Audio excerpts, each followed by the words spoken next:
आज हम पढ़ेंगे यूनिट 4 रासायनिक बल गतिकी। इसमें जो हमारे सिलेबस में है अभिक्रिया की दर, औसत व तात्कालिक, अभिक्रिया की दर को प्रभावित करने वाले कारक जैसे सांद्रण, ताप, उत्प्रेरक, अभिक्रिया की कोटि, आणविकता, वेग व्यंजक, विशिष्ट वेग व्यंजक स्थिरांक और वेग हेतु समाकलित समीकरण व अर्धायुकाल शून्य और प्रथम कोटि अभिक्रिया के लिए। तो रासायनिक बल गतिकी या केमिकल काइनेटिक्स किसे कहते हैं? रसायन विज्ञान की वह शाखा जिसके अंतर्गत अभिक्रिया की दर और उसके क्रियाविधि का अध्ययन किया जाता है। साथ में अगर आप जोड़ना चाहें तो अभिक्रिया की दर को प्रभावित करने वाले कारक भी बोल सकते हैं। तो हम बोल सकते हैं कि अभिक्रिया की दर को प्रभावित करने वाले कारक और उसके क्रियाविधि का अध्ययन किया जाता है, उसे हम रासायनिक बल गतिकी कहते हैं। और रासायनिक अभिक्रिया क्या है? क्रिया कारक से उत्पाद का बनना रासायनिक अभिक्रिया कहलाता है। जैसे कि नाइट्रोजन पेंटाऑक्साइड से यहाँ पे जो बन रहा है उत्पाद हमको प्राप्त हो रहा है NO2 और O2। अभिक्रिया के वेग के आधार पर रासायनिक अभिक्रिया के प्रकार तो 3 प्रकार के होते हैं। तीव्र या तात्क्षणिक अभिक्रिया, दूसरा मंद अभिक्रिया या मध्यम अभिक्रिया, तीसरा मंद अभिक्रिया। तो पहला है तीव्र या तात्क्षणिक अभिक्रिया। नाम से पता चल रहा है तीव्र गति से पूर्ण होने वाली अभिक्रिया को हम तीव्र या तात्क्षणिक अभिक्रिया कहते हैं। 10⁻⁻14 सेकंड में पूरा हो जाता है अभिक्रिया, अर्थात बहुत कम समय में संपन्न होता है। और आयनिक अभिक्रियाएं, जितने भी आयनिक अभिक्रियाएं हैं सभी तीव्र गति से होती हैं। तो तीव्र अभिक्रिया का उदाहरण है वो, जैसे देख रहे हैं हम लोग बेरियम क्लोराइड और सल्फ्यूरिक एसिड। तो बेरियम क्लोराइड विलयन में सल्फ्यूरिक एसिड की 2 बूंद भी डालें तो बेरियम सल्फेट का तुरंत अवक्षेप बन जाता है। इसी प्रकार से सिल्वर नाइट्रेट और NaCl का हम देख रहे हैं। तो सिल्वर नाइट्रेट विलयन में सोडियम क्लोराइड डालने पर सिल्वर क्लोराइड के रूप में अवक्षेपित हो जाता है, ये तुरंत हो जाता है। मंद अभिक्रिया धीमी गति से पूर्ण होने वाली अभिक्रिया जो कि कमरे के ताप में संपन्न होती है। जैसे नाइट्रोजन पेंटाऑक्साइड से नाइट्रोजन डाइऑक्साइड और ऑक्सीजन का बनना। सुक्रोज का जल अपघटन है। सुक्रोज का जल अपघटन अम्ल की उपस्थिति में करते हैं तो ग्लूकोज और फ्रक्टोज की समआण्विक मात्रा प्राप्त होती है, अर्थात कमरे के ताप पे होती है। आप जो प्रयोग करते हैं ना प्रयोगशाला में, तो जो भी अभिक्रिया देखते हैं ये सभी जो है उसमें 2 प्रकार की अभिक्रिया मिलेगी आपको। तुरंत अवक्षेप बन रहा है तो तीव्र अभिक्रिया है, आयनिक अभिक्रिया जो है, और थोड़ा समय ले रहा है तो वो जो है मंद अभिक्रिया होती है। अति मंद अभिक्रिया नाम से पता चल रहा है बहुत ही धीमी गति से होने वाली अभिक्रिया, अर्थात अभिक्रिया संपन्न होने में बहुत अधिक समय लगता है। अभिक्रिया संपन्न होने के लिए महीनों वर्षों तक का समय लग जाता है। 24 घंटा है ना, 12 घंटा, 24 घंटा, महीनों वर्षों तक लग जाता है। जैसे लोहे पर जंग लगना, रस्टिंग ऑफ आयरन। और ये देखिए एक समीकरण के माध्यम से बताया गया है, लोहा है और वायु और नमी की उपस्थिति में लोहा में जंग लगता है, जिसका सूत्र होता है जंग का Fe2O3 × H2O। अब देखते हैं अभिक्रिया की दर या वेग, रेट ऑफ रिएक्शन किसे कहते हैं। तो इसको पढ़ने के पूर्व हम समझ लें थोड़ा सा। देखिए एक अभिकारक है R और इससे बन रहा है उत्पाद P। तो होता क्या है, समय के साथ ये जो अभिकारक की सांद्रता कम होती जाती है और उत्पाद की सांद्रता वृद्धि होती है, है ना। स्टार्टिंग समय में अभिकारक जो है मान लो 10 मोल है और उत्पाद 0 मोल है, लेकिन जैसे जैसे समय बीतते जाता है ये जो अभिकारक की सांद्रता कम होती जाती है और एक स्थिति आती है कि उत्पाद की सांद्रता जो है 10 मोल हो जाएगी। जितना अभिकारक था उत्पाद में परिवर्तन हो जाता है और अभिकारक की मात्रा 0 हो जाती है, उत्पाद की मात्रा 10 मोल हो जाती है। तो हम इसमें 2 कंडीशन देख रहे हैं, क्या कि समय के साथ अभिकारक की सांद्रता में कमी हो रही है और उत्पाद की सांद्रता में वृद्धि होती है। तो इस अर्थात हम बोल सकते हैं पदार्थ की सांद्रता में समय के साथ परिवर्तन होता है, उसी सांद्रता परिवर्तन को हम अभिक्रिया की वेग कहते हैं।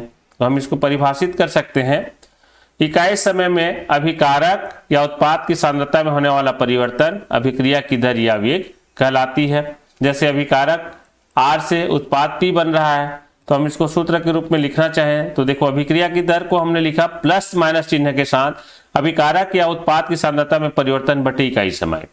अब यहाँ पे अगर हम अभिकारक के लिए लेंगे, अभिकारक की सांद्रता में परिवर्तन को, है ना, और तो अभिकारक के लिए हमने यहाँ पे संकेत लिया है R, और हम अभी जानते भी हैं, बताया भी गया है कि समय के साथ अभिकारक की सांद्रता में कमी होती है। सांद्रता परिवर्तन हो रहा है मतलब अभिकारक की सांद्रता कमी होती है, तो हम इसको लिख सकते हैं माइनस डेल्टा R अपान डेल्टा टी। डेल्टा टी समय अंतराल है और डेल्टा R समय के साथ अभिकारक की सांद्रता में जो कमी है उसको बता रहा है, तो इसको ऋण चिन्ह के साथ प्रदर्शित किया गया है क्योंकि समय के साथ अभिकारक की सांद्रता कम होती है। और उत्पाद की सांद्रता बढ़ती है तो उसको हम प्लस चिन्ह के साथ प्रदर्शित करेंगे, और उत्पाद के लिए हमने लिया है P, तो ये हो जाएगा प्लस चिन्ह के साथ में डेल्टा P अपान डेल्टा टी। तो डेल्टा P क्या है, उत्पाद के सांद्रता में वृद्धि है को बता रहा है, और डेल्टा टी इकाई समय को बता रहा है, समय अंतराल, है ना। तो इस प्रकार से हम अभिक्रिया की दर को परिभाषित कर सकते हैं और इस सूत्र के रूप में लिख सकते हैं। और धनात्मक चिन्ह इसमें उत्पाद की सांद्रता में वृद्धि को बताता है, और ऋणात्मक चिन्ह अभिकारक की सांद्रता में कमी को व्यक्त करता है। अब ग्राफ देख लें। देखिए ग्राफ लेते हैं, सांद्रण और समय के बीच जब ग्राफ खींचते हैं तो हम जानते हैं अभिकारक जो है कभी भी जीरो नहीं होगा, प्रारंभ में ले रहे हैं, तो यहाँ पे अभिकारक हमारा है, तो देखते हैं समय के साथ में अभिकारक की सांद्रता कम हो रही है, अर्थात ग्राफ नीचे की ओर आ रहा है।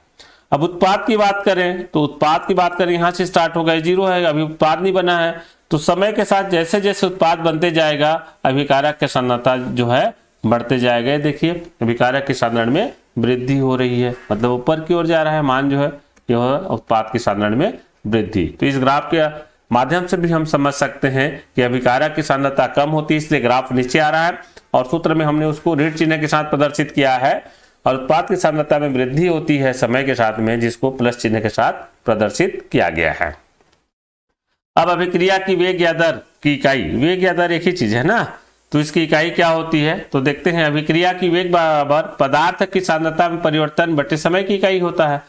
समय होता है ना, तो हम ले लें सांद्रता में परिवर्तन के लिए सांद्रता की इकाई ले लें, और समय अंतराल को समय की इकाई रख दें, तो इनकी इकाई को रखेंगे तो आता है सांद्रता की इकाई होती है मोल प्रति लीटर, और समय का होता है सेकंड। अब सेकंड को जब हम ऊपर लेंगे तो सेकंड इनवर्स के रूप में आ जाएगा, तो इसको हम लिख देंगे मोल प्रति लीटर प्रति सेकंड।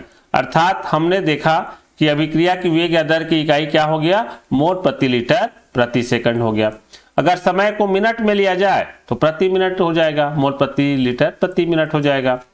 और गैसीय अभिक्रिया के लिए मात्रक देखें तो मोल प्रति लीटर जो है, इस मोल प्रति लीटर की जगह में, इस मोल प्रति लीटर के स्थान पर जब गैसीय अभिक्रिया का हम लेंगे तो वहां वायुमंडल आ जाता है, तो इसको हम लिख सकते हैं वायुमंडल प्रति सेकंड। और मिनट में लेना चाहें गैसीय अभिक्रिया के लिए तो वायुमंडल प्रति मिनट इसका मात्रक हो जाता है अभिक्रिया की वेग का। अब आता है अभिक्रिया की वेग या दर के प्रकार। तो ये जो है 3 प्रकार के होते हैं, प्रारंभिक वेग, औसत वेग और तात्क्षणिक या तात्कालिक वेग। देखते हैं प्रारंभिक वेग। प्रारंभिक वेग t बराबर 0 होता है, अर्थात अभिक्रिया का प्रारंभिक वेग हमेशा नियत रहता है क्योंकि सांद्रता में कोई परिवर्तन नहीं होता है। स्टार्टिंग टाइम है ये, तो 0 से हम स्टार्ट करते हैं तो हमेशा 0 ही रहेगा प्रारंभिक वेग। फिर अभिक्रिया का औसत वेग या दर। एक्चुअल में अभिक्रिया का औसत वेग या जो दर है अभिक्रिया की वेग को ही बताएगा, माने किन्हीं 2 समय अंतराल के बीच में अभिक्रिया का वेग। देखो किन्हीं 2 समय अंतरालों के बीच अभिक्रिया का वेग अभिक्रिया का औसत वेग कहलाता है। 2 समय के बीच में हम अभिक्रिया का वेग निकालते हैं। जैसे औसत वेग बराबर लिख सकते हैं पदार्थ की सांद्रता में परिवर्तन बटे समय अंतराल। तो जो अभिक्रिया की वेग में जो सूत्र बता रहा था वही चीज आ गया। देखिए minus delta R upon delta T, औसत का वेग बराबर अभिकारक की सांद्रता में कमी बटे समय अंतराल, है ना। तो समय के साथ में अभिकारक के सांद्रता में कमी हो जाती है 2 समय के मध्य में हम जब इसको लेते हैं तो, और उत्पाद की सांद्रता में वृद्धि होती है तो प्लस चिन्ह के साथ इसको प्रयुक्त किया जाता है, पहले भी बताया जा चुका है।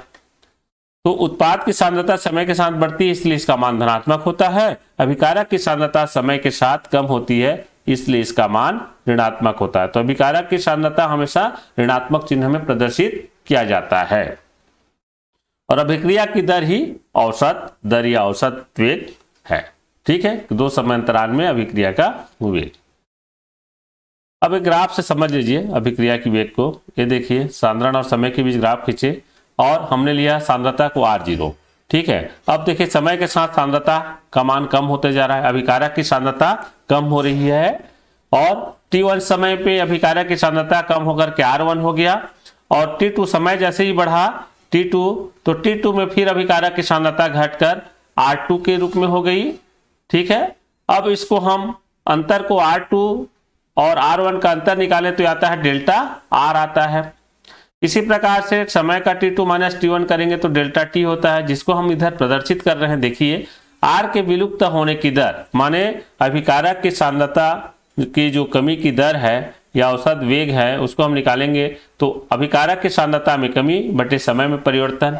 तो अभिकारक की सांद्रता में कमी कैसा हो रहा है, r2 माइनस r1, है ना। अब अंतिम अभिकारक से प्रारंभिक अभिकारक की सांद्रता को घटा दो, है ना, जहां से हम इस समय जो लिए हैं ज्ञात करने के लिए, और t2 से t1 को घटा देंगे तो इसका मान आ जाएगा माइनस डेल्टा r अपान डेल्टा t। देखो r2 को r1 से घटाओगे तो डेल्टा r आएगा और ऋण चिन्ह के साथ ही आएगा ये, ठीक है, क्योंकि r2 का मान जो है कम होता है तो ऋणात्मक में मान आएगा और ये t2 minus t1 delta t होता है।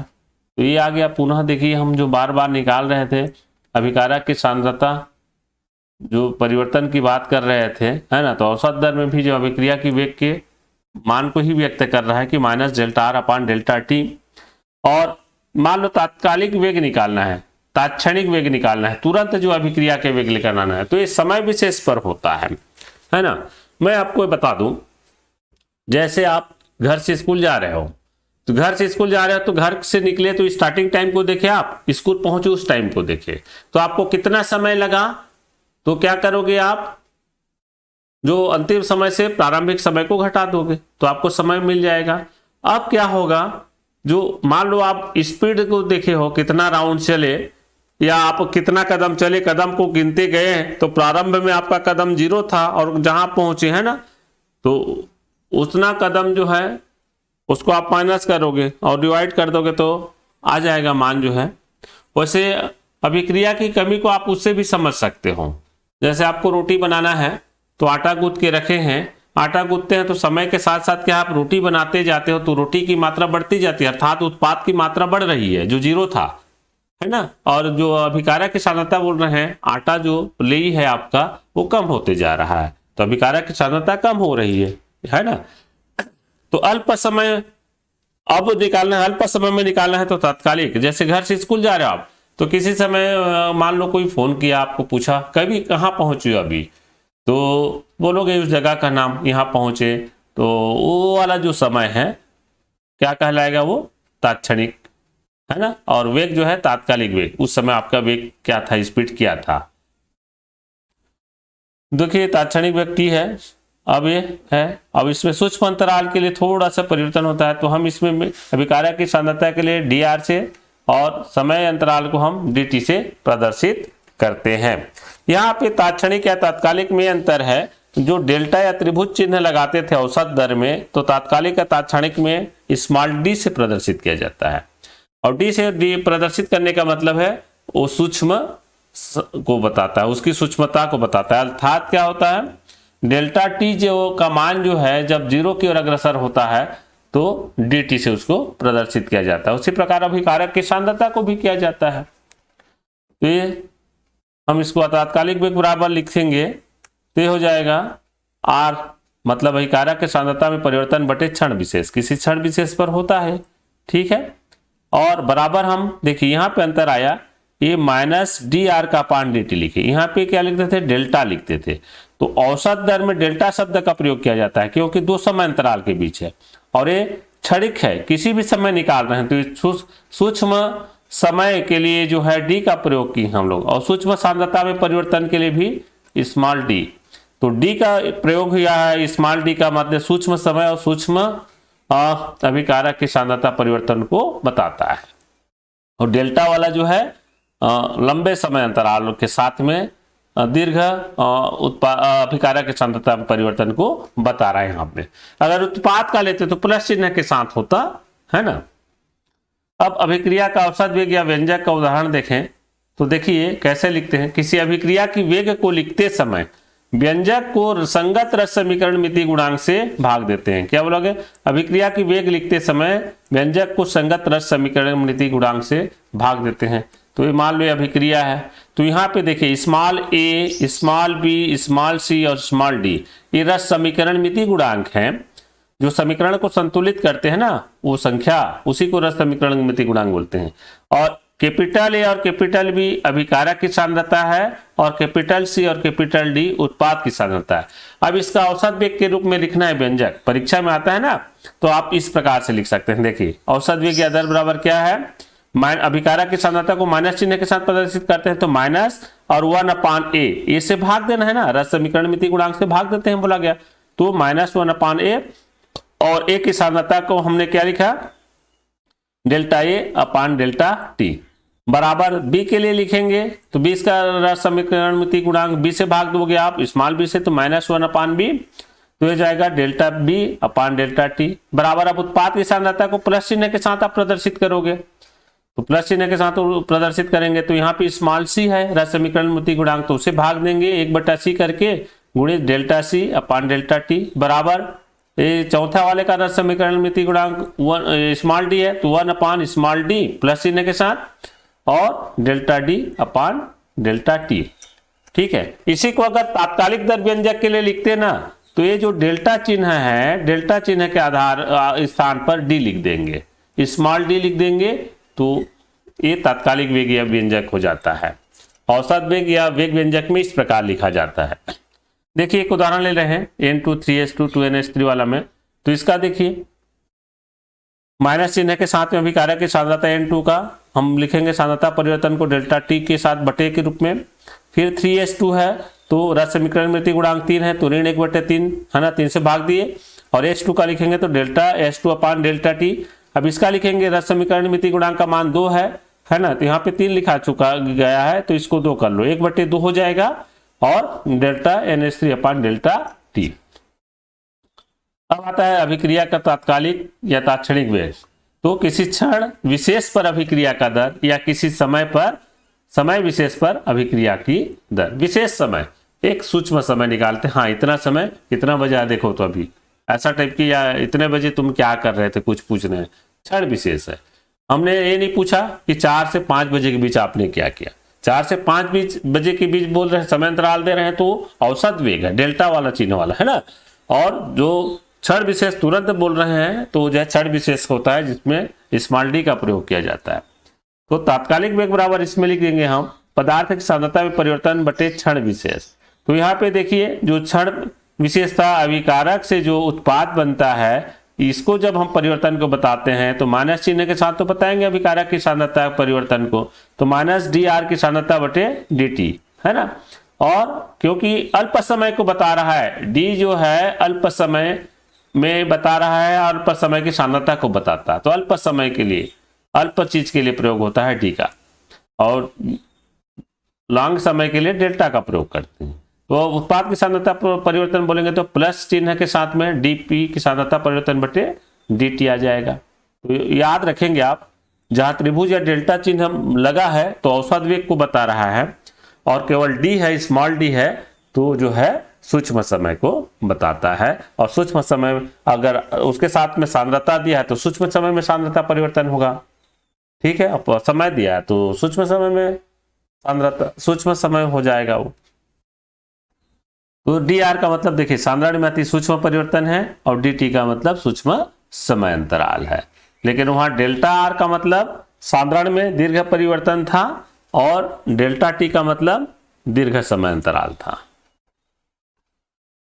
अब अभिक्रिया का तात्कालिक वेग व्यंजक का उदाहरण देखें, तो मैं तो आपको बोल चुका हूं कि जब तात्कालिक वेग व्यंजक निकालते हैं तो डेल्टा के स्थान पर आप d लिखोगे, बाकी जो वेग व्यंजक लिखने की विधि वही है, ठीक है। तो ये देखिए हमने इसका लिखा, तो माइनस चिन्ह के साथ a का आ गया डी अपान dt, फिर b अभिकारक का लिया तो -db अपान dt।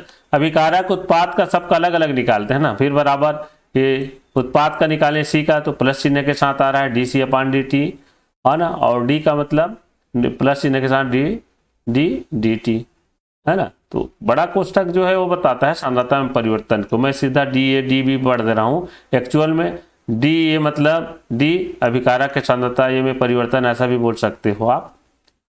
अब ये वाला अभिक्रिया देखें तो इसमें भी देखिए, है ना, इसका हम पूरा उदाहरण देखें तो जो D के जगह में क्या रहता था, डेल्टा रहता था, यहाँ पे D आया है सब में। तो इस प्रकार से तात्कालिक वेग और औसत वेग में अंतर है। औसत वेग जो है 2 समय अंतराल के बीच में है, जबकि तात्कालिक वेग किसी क्षण विशेष पर निकाला जाता है।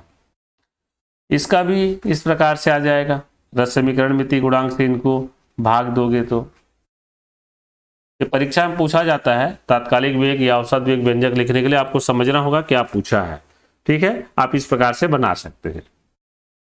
अब आता है अभिक्रिया की दर को प्रभावित करने वाले कारक।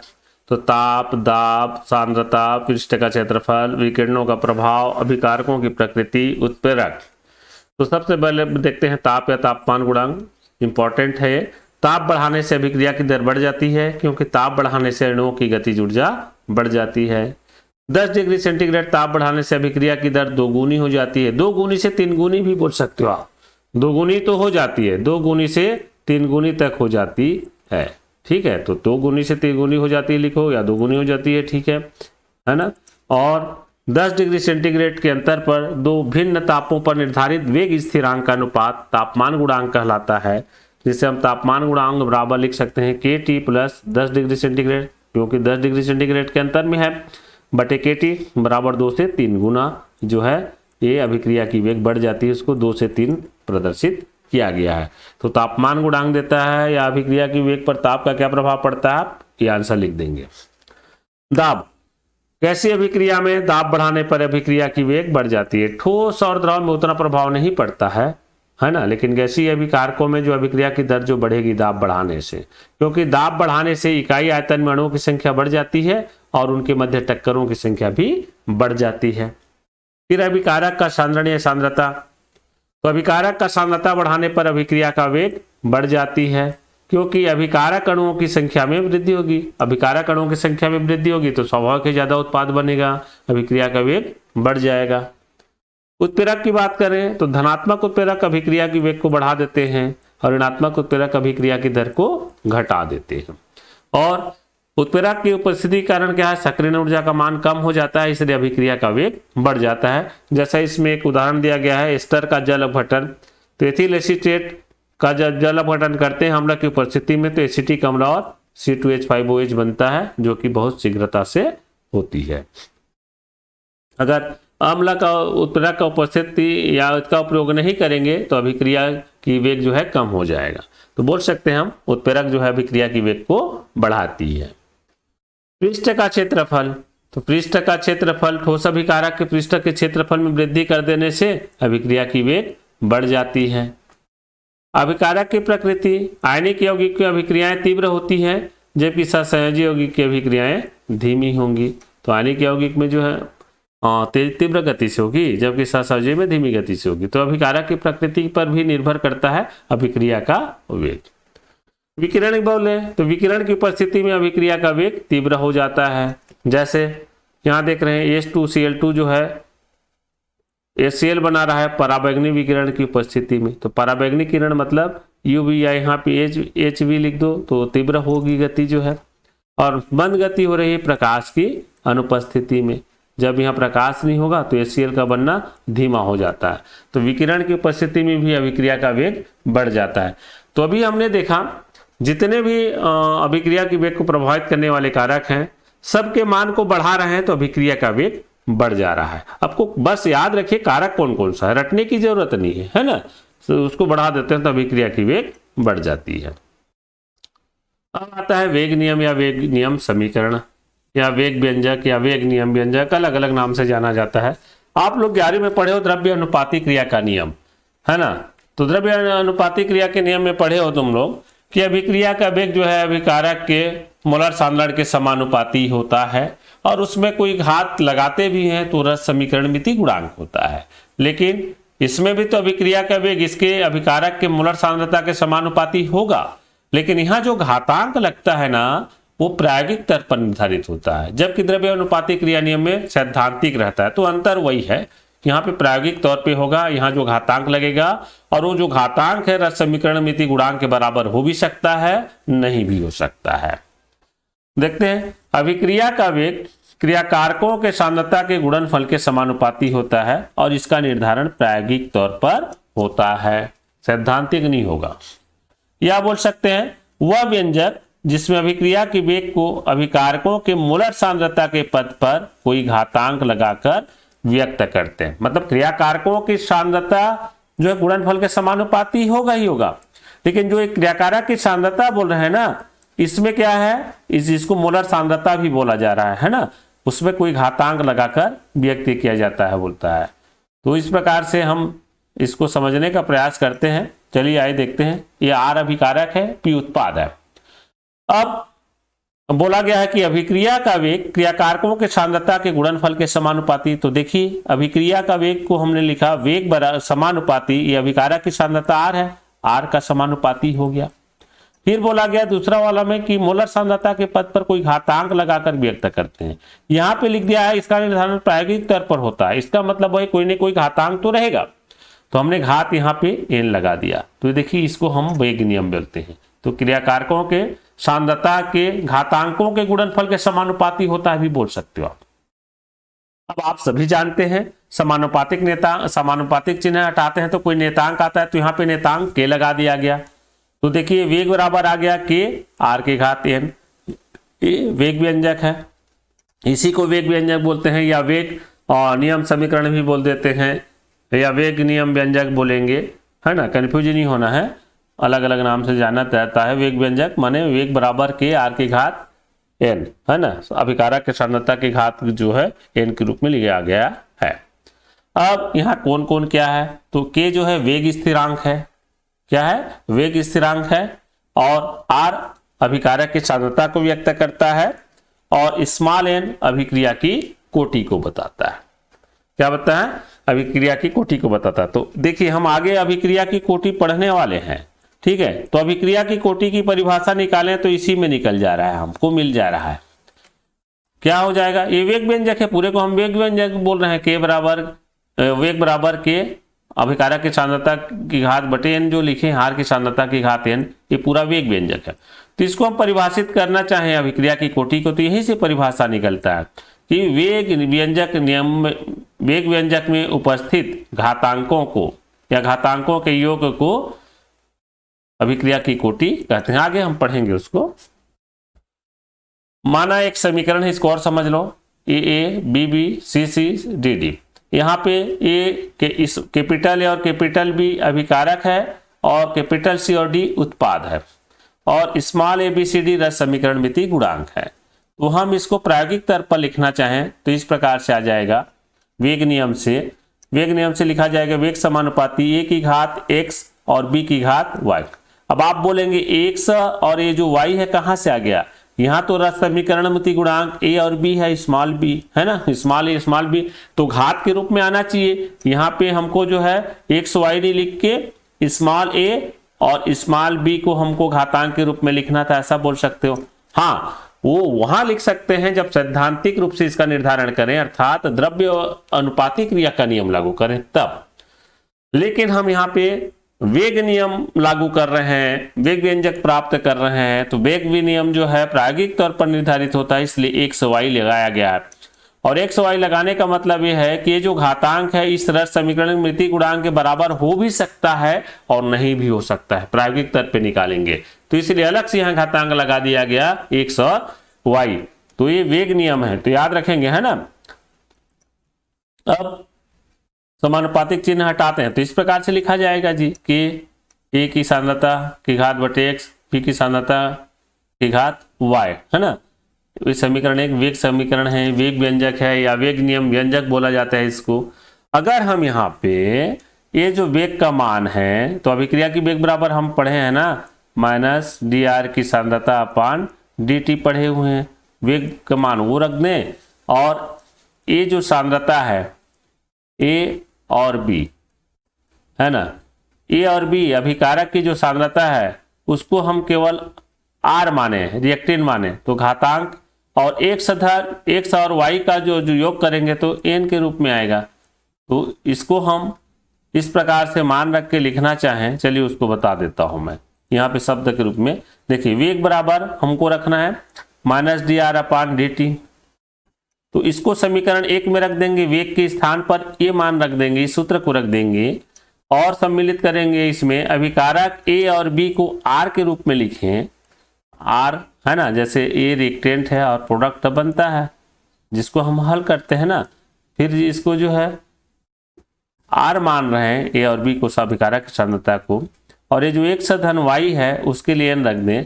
तो यहाँ n अभिक्रिया की कोटि बता रहा है, पहले भी बताया हूं मैं, तो इसको हम लिख सकते हैं, ये समीकरण 1 हमारा हो जाएगा। वेग के स्थान पर देखिए -dr/dt बराबर k का k, और a और b जिसमें घातांक है x और y, तो a और b की जगह हमने r लिखा और घातांक x धन y की जगह में n लिखा। तो इसको जो है बोला जाता है अवकलित वेग समीकरण। क्या बोला जाता है? अवकलित वेग समीकरण। और ये जो अवकलित वेग समीकरण है इसका आगे उपयोग होगा जब वेग स्थिरांक या समाकलित वेग स्थिरांक ज्ञात करेंगे। इनका समाकलन करेंगे तो हमको समाकलित वेग समीकरण ये मिलेगा, जहां पे वेग स्थिरांक फिर ज्ञात किया जाता है, आता है ना। तो आगे पढ़ेंगे। तो अवकलित वेग समीकरण है। अब ये जो अवकलित वेग समीकरण है देख रहे हैं हम, इसमें अगर अभिकारक की सांद्रता r का मान 1 इकाई हो, 1 हो, तो 1 हो, हमने लिखा अभिकारक की सांद्रता 1 लेने पर, तो इसको हम लिख सकते हैं, देखिए -dr/dt बराबर के, और इसको लिखने की जरूरत नहीं है क्योंकि हम अभिकारक की सांद्रता को 1 लिख रहे हैं। तो यहाँ पे क्या हो रहा है, अभिक्रिया का वेग जो है k के बराबर हो रहा है ना। तो इस स्थिति में हम बोलते हैं कि अभिकारक की सांद्रता इकाई हो या 1 होने पर, हमने अभिकारक की सांद्रता को 1 लिया, तो यहाँ पे जो k है इस k को विशिष्ट अभिक्रिया वेग या दर स्थिरांक या वेग स्थिरांक कहा जाता है। विशिष्ट और वेग स्थिरांक तो है 6, लेकिन विशिष्ट शब्द जुड़ गया जब अभिकारक की सांद्रता इकाई लेते हैं। तो हम इसको परिभाषित करना चाहते हैं, इस प्रकार से कर सकते हैं कि इकाई सांद्रण पर अभिक्रिया का वेग को विशिष्ट वेग स्थिरांक कहते हैं। विशिष्ट वेग स्थिरांक क्या है? इकाई सांद्रण पर अभिक्रिया का वेग, या जब अभिकारक की सांद्रता को 1 मानी जाती है, इकाई मानी जाती है, तो वहां अभिक्रिया का वेग विशिष्ट वेग स्थिरांक कहलाता है। अब वेग स्थिरांक अभिक्रिया के वेग में अंतर देखते हैं। तो वेग स्थिरांक क्या होता है? जब कारकों की सांद्रता की इकाई 1 इकाई हो तो अभिक्रिया की वेग को अभिक्रिया का वेग स्थिरांक कहते हैं। अभी हमने देखा अभिकारक की सांद्रता 1 हो तो अभिक्रिया का वेग वहां पे वेग स्थिरांक कहलाता है, जिसको हम वेग बराबर k लिख सकते हैं, या वेग का मान लिखना चाहो -dr/dt तो भी लिख सकते हो। अभिक्रिया वेग इकाई समय में पदार्थों के सांद्रता में हुए परिवर्तन को अभिक्रिया का वेग बोलते हैं, जिसमें अभिकारक की सांद्रता में परिवर्तन को हम लिखते हैं वेग बराबर -dr/dt, और उत्पाद की सांद्रता में परिवर्तन को वेग बराबर लिखते हैं प्लस चिन्ह के साथ ΔP/ΔT। फिर वेग स्थिरांक का मान ताप वृद्धि से बढ़ जाता है, अभिक्रिया का वेग भी ताप वृद्धि से बढ़ जाता है। समानता है, अंतर नहीं है, तो आप इसको समानता में लेंगे, अंतर में मत लें इसको। फिर इसकी इकाई अभिक्रिया की कोटि पर निर्भर करती है, तो वेग स्थिरांक की इकाई जो है अभिक्रिया की कोटि पर निर्भर करती है। तो अलग अलग अभिक्रिया की कोटि का मान अलग अलग होता है, अर्थात वेग शून्य कोटि अभिक्रिया, प्रथम कोटि अभिक्रिया, भिन्नात्मक कोटि अभिक्रिया, है ना। तो अलग अलग कोटि अभिक्रिया के लिए वेग स्थिरांक का मान अलग अलग होता है, जबकि अभिक्रिया का वेग की जो इकाई मोल प्रति लीटर प्रति सेकंड होती है, इसका फिक्स है मोल प्रति लीटर प्रति सेकंड।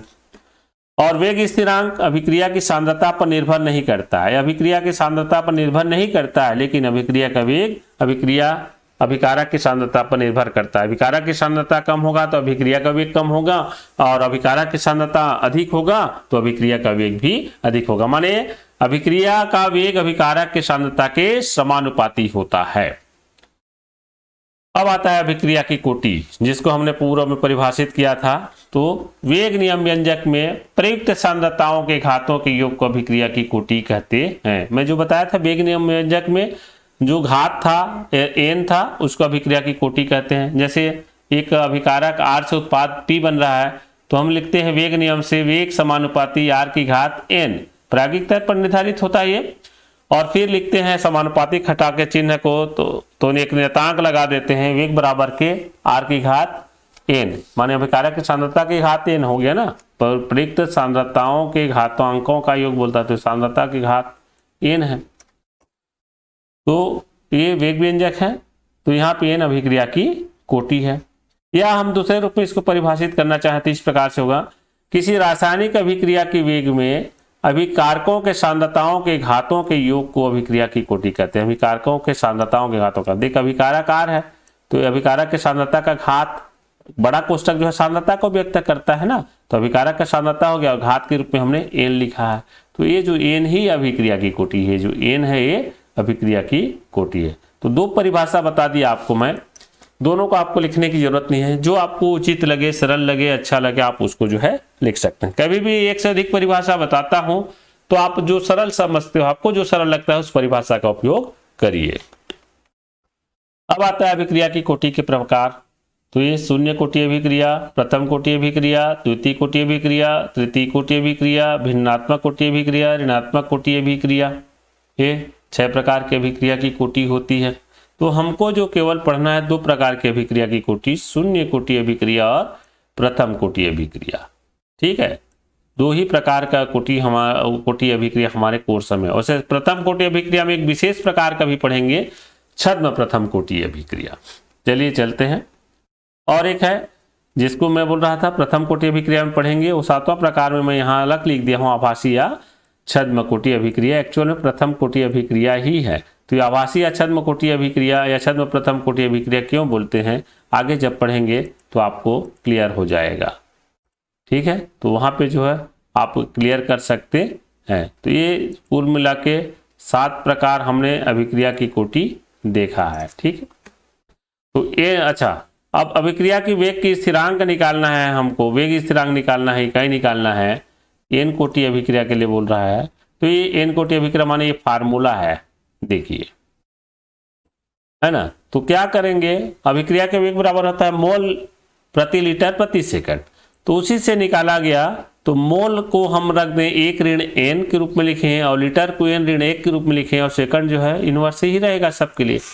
तो n का मान, n क्या है, अभिक्रिया की कोटि, अभिक्रिया की कोटि मान के रखेंगे इसमें, तो अलग अलग अभिक्रिया की कोटि की जो है वेग स्थिरांक की इकाई आ जाएगी। हम वेग स्थिरांक में बोले थे ना, अंतर में देखे थे कि अलग अलग अभिक्रिया की कोटि की इकाई अलग अलग होती है। तो देखते हैं, देखो पहला लिखे हमने शून्य कोटि अभिक्रिया के लिए लिखा, यहाँ पे n का मान, ये जो n का मान यहाँ पे 0 रख दिया, यहाँ पे n का मान है 0 रख दिया, तो 0 रख दी, हल किए तो आ गया मोल प्रति लीटर प्रति सेकंड। तो शून्य कोटि अभिक्रिया का मोल प्रति लीटर प्रति सेकंड।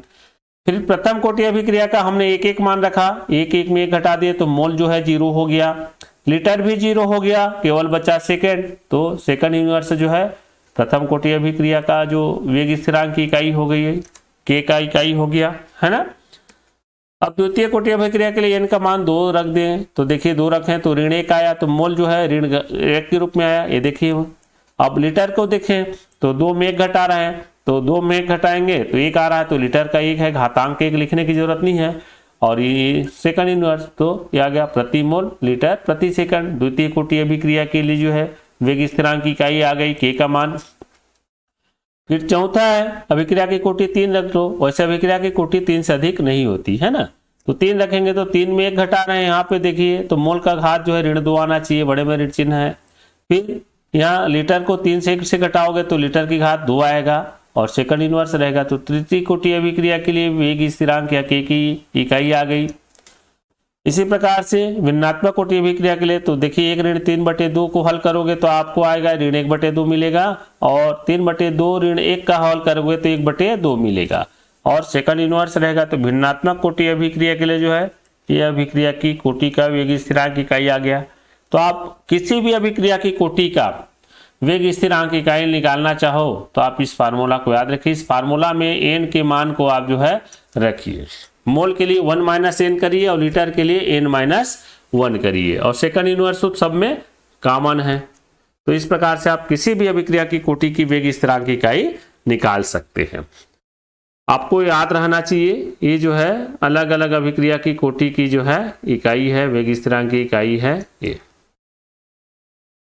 अब गैसीय अभिक्रिया है तो वेग स्थिरांक की इकाई निकालना है, तो क्या करेंगे, सांद्रण के स्थान पर दाब की इकाई वायुमंडल होती है, हम जानते हैं, वहां पे अभिक्रिया की वेग में भी देखे थे, है ना। तो जहां भी सांद्रता है वहां पे वायुमंडल उसका प्रयोग करते हैं, तो मोल प्रति लीटर की जगह में वायुमंडल प्रयुक्त किया जाएगा। इसलिए विभिन्न कोटि की अभिक्रिया के लिए वेग स्थिरांक कोटि इस प्रकार से होगी। देखो, शून्य कोटि अभिक्रिया के लिए K बराबर ATM सेकंड इनवर्स आ गया मोल प्रति लीटर के स्थान पर। प्रथम कोटि अभिक्रिया के लिए सेकंड इनवर्स आ जाएगा, और द्वितीय कोटि अभिक्रिया के लिए प्रति ATM प्रति सेकंड आ जाएगा, और तृतीय कोटि अभिक्रिया के लिए ATM का घात -2 हो जाएगा, है ना, वायुमंडल का, और सेकंड इनवर्स रहेगा। तो इस प्रकार से अभिक्रिया की कोटि हम ज्ञात कर सकते हैं। अब आता है अभिक्रिया की आणविकता या अणुसंख्यता बोला जाता है इसको। तो आणविकता या अणुसंख्यता किसको बोलते हैं? प्राथमिक अभिक्रिया में भाग लेने वाले क्रियाकारकों की संख्या, प्राथमिक अभिक्रिया में भाग लेने वाले क्रियाकारकों की संख्या या अभिकारकों की संख्या को उस अभिक्रिया की आणविकता या अणुसंख्यता कहते हैं। मतलब प्राथमिक रासायनिक अभिक्रिया में जितने अभिकारक भाग लेते हैं उनकी संख्या अणुसंख्यता या आणविकता कहलाती है। या बोल सकते हैं वेग निर्धारक पद में भाग लेने वाले अणुओं की संख्या को अभिक्रिया की आणविकता कहते हैं। वेग निर्धारक पद में, तो वेग निर्धारक पद इसलिए प्रयुक्त किया गया है, जब प्राथमिक अभिक्रिया के अलावा जो है जटिल अभिक्रिया होती है ना, तो जटिल अभिक्रिया में अभिक्रिया जो है एक से अधिक पदों में संपन्न होती है, 2 या अधिक पदों में संपन्न होगी। तो उसमें से जो धीमे पद में अभिक्रिया होती है उसको हम बोलते हैं वेग निर्धारक पद। तो उस वेग धीमी पद वाले अभिक्रिया में भाग लेने वाले अणुओं की संख्या को ही अभिक्रिया की आणविकता बोलेंगे, जटिल रासायनिक अभिक्रिया के लिए। तो हम बोल सकते हैं वेग निर्धारक पद में भाग लेने वाले कुल अणुओं की संख्या को अभिक्रिया की आणविकता कहते हैं।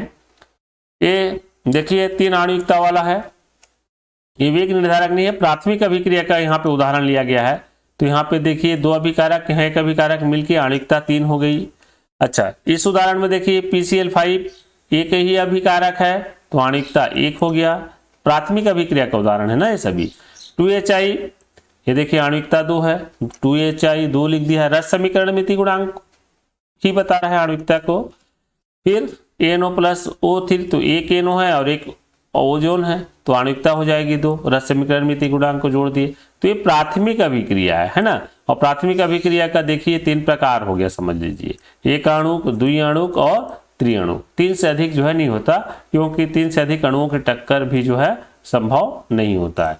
अब वेग निर्धारक पद में भाग लेने वाले अणुओं की संख्या बोला जाता है, तो इसमें धीमी पद वाले रासायनिक अभिक्रिया का निकालते हैं तो हमको जटिल रासायनिक अभिक्रिया से मिलती है ना। यहाँ पे एक नोट लिख दिया हूं, आणविकता 3 से अधिक नहीं होती है क्योंकि इससे अधिक अणुओं का आपस में टकराना संभव नहीं है। आप इस प्रकार से नोट्स बना सकते हैं, बिल्कुल सारगर्भित नोट्स है। आणविकता के आधार पर अभिक्रिया के प्रकार, देखो सरल या प्राथमिक अभिक्रिया और दूसरा जटिल अभिक्रिया। तो सरल या प्राथमिक अभिक्रिया किसको बोलेंगे? जिसमें अभिक्रिया एक ही पद में पूर्ण होती है और इनके वेग नियम में घातांकों के मान रस समीकरण मिति गुणांक के समान होता है। इनमें जो घातांक रहेंगे रस समीकरण मिति गुणांक के बराबर होगा, माने द्रव्य अनुपातिक क्रिया नियम टाइप का रहेगा, है ना। इस वेग नियम है फिर भी, क्योंकि एक पद में रासायनिक अभिक्रिया पूर्ण होती है। जैसे ये +B प्रोडक्ट बनाया तो वेग बराबर के A की सांद्रता B की सांद्रता लिखें, प्राथमिक अभिक्रिया है। और शून्य कोटि तथा भिन्नात्मक कोटि अभिक्रिया प्राथमिक अभिक्रियाएं नहीं हो सकती, याद रखेंगे। और ये स्पेशल है, शून्य कोटि या भिन्नात्मक कोटि अभिक्रिया प्राथमिक अभिक्रिया नहीं होगी, एक पद में संपन्न होगी, एक पद में पूर्ण होगा उनका अभिक्रिया, है ना। लेकिन आप उसको जो है प्राथमिक या शून्य या भिन्नात्मक कोटि नहीं मान सकते। शून्य कोटि अभिक्रिया तो केवल उत्प्रेरक की उपस्थिति में होगी। दूसरा है जटिल अभिक्रिया, तो 2 या अधिक पदों में संपन्न होने वाली अभिक्रिया को जटिल अभिक्रिया कहते हैं, है ना। जैसे इसमें अभिक्रिया का वेग सबसे धीमे पद द्वारा निर्धारित होता है, जिसे वेग निर्धारक पद बोलते हैं। मैं बोला ना, अभिक्रिया का वेग सबसे धीमे पद द्वारा निर्धारित होगा, जिसे वेग निर्धारक पद कहते हैं। कभी कभी पूछता है वेग निर्धारक पद किसे कहते हैं। जटिल अभिक्रिया में आणविकता आप निकालें तो देखो कैसे निकालेंगे। ये पहला स्टेप है, H2O2 का विघटन से H2RO बन रहा है, ऑक्सीजन मुक्त ऑक्सीजन, तो धीमा पद है ये। फिर जो है तीव्र गति, ऑक्सीजन परमाणु के रूप में नहीं रह सकता, तो तीव्र गति से दूसरा ऑक्सीजन परमाणु से अभिक्रिया करता है और O2 बना लेता है। तो धीमा पद से अभिक्रिया का वेग निर्धारण होगा बोला है। यहाँ पे अणुसंख्यता यहाँ धीमा पद से मिलेगा, तो हम देख रहे हैं यहाँ पे H2O2 एक ही है। ये अभिक्रिया को कुल लिखते हैं तो इस प्रकार से लिखेंगे H2O2 H2 plus half O2। तो वेग नियम में क्या हो जाएगा कि H2O2 हो जाएगा, धीमा पद वाला को लेंगे, है ना, एक ही अभिकारक है इसलिए इसकी आणविकता भी एक होगी। ठीक है। अब अभिक्रिया का दर या वेग निर्धारक पद परिभाषित कर दे रहा हूं मैं, इसको पूछा जाता है परीक्षा में। तो जब रासायनिक अभिक्रिया अनेक पदों में संपन्न होती है तो उनमें धीमी गति से होने वाला पद दर निर्धारक पद कहलाता है। रासायनिक अभिक्रिया अनेक पद में संपन्न होगा तो, है ना, तो धीमी गति से होने वाला पद दर निर्धारक पद कहलाता है और इसी से अणुसंख्यता भी निकालते हैं ना। तो देखिए H2O2 का विघटन की बात करें भी, जो हम उदाहरण देखे थे वही उदाहरण है ना, आपको समझा दिया हूं, समझने की जरूरत है। तो धीमा पद वाला जो है क्या होगा, वेग निर्धारक पद है। तो हम वेग निर्धारक पद किसको बोलेंगे, स्टेप 1 को बोलेंगे, है ना। चूंकि संपूर्ण अभिक्रिया का वेग सबसे धीमे पद के वेग पर निर्भर करता है, अतः अभिक्रिया का वेग स्टेप 1 अभिक्रिया पर निर्भर करता है जो प्राथमिक अभिक्रिया प्रतीत हो रही है। अब आता है अभिक्रिया की अणुसंख्यता और अभिक्रिया की कोटि में अंतर। दोनों चीज को हम पढ़ लिए, अब अंतर देख लें। अंतर भी पूछा जाता है, अलग अलग भी पूछता है आपको, आणविकता या अणुसंख्यता किसे कहते हैं, अभिक्रिया की कोटि किसे कहते हैं, या उसमें अंतर लिखिए। तो अंतर देखते हैं, अभिक्रिया की आणविकता, अणुसंख्यता या फिर अभिक्रिया की कोटि। तो अभिक्रिया की अणुसंख्यता किसको बोलेंगे, किसी रासायनिक अभिक्रिया में या प्राथमिक रासायनिक अभिक्रिया में भाग लेने वाले अभिकारक अणुओं की कुल संख्या। जो प्राथमिक अभिक्रिया में रासायनिक अभिक्रिया भाग लेते हैं वो अणुसंख्यता है, या फिर वेग निर्धारक पद में भाग लेने वाले अणुओं की संख्या बोल सकते हैं। अभी हमने देखा अभिक्रिया की कोटि, रासायनिक अभिक्रिया में भाग लेने वाले अणुओं की संख्या जो अभिक्रिया के वेग को निर्धारित करते हैं। अभिक्रिया की वेग को निर्धारित करते हैं उन अभिकारकों की संख्या को हम अभिक्रिया की कोटि कहते हैं। आणविकता का मान अभिक्रिया की कोटि के बराबर हो भी सकता है और नहीं भी हो सकता है। प्राथमिक अभिक्रिया में बराबर हो जाएगा।